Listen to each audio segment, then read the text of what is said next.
ఏంటి సమ్మక్క సారక్కలాగా జల్లేసుకుంటున్నానని చూస్తున్నారా? సో, ఈరోజైతే మాకు దగ్గరలో ఒక అన్నదానం ఉంది అనంటే దానికోసం రెడీ అవుతున్నామండి అప్పటికప్పుడే. ఈ ఆరెంజ్ కలర్ కనిపిస్తుంది కదా! దీన్ని తిన్నగా వెళ్ళిపోవాలనమాట. సో, ఎండ అయితే కొంచెం గట్టిగా ఉందని నేను కొంగేసేసుకున్నాను చున్నీ తెచ్చుకొని.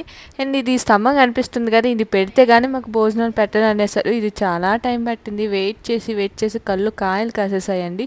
నిజంగా మస్తు ఆకలేస్తుంది. ఇలాగ కూల్ డ్రింక్ కొనుక్కొని వచ్చేలోపు ఇంత లైన్ వచ్చేసిందనమాట. చాలా కష్టపడ్డానండి దీనికోసం అయితే. ఎండలో అలా నుంచోనే ఉన్నాము. అండ్ మధ్యలో చాలామంది ఊరిపోయారు కూడా. ఇదిగోండి ఈవిడ ఉంది కదా, సేమ్ అమ్మమ్మలకే ఉందన్నమాట. నాకు క్యూట్గా అనిపించింది. అండ్ ఫుల్ క్రౌడ్తో ఎలానో పట్టేసామన్నమాట ప్రసాదం అయితే.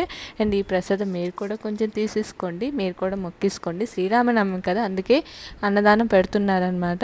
అండ్ దాని తర్వాత ఒక పాపని మేమేమో వాటర్ తెమ్మంటే చెప్పగానే వెళ్ళి పని చేసేసింది. అలా క్యూట్గా అనిపించిందండి.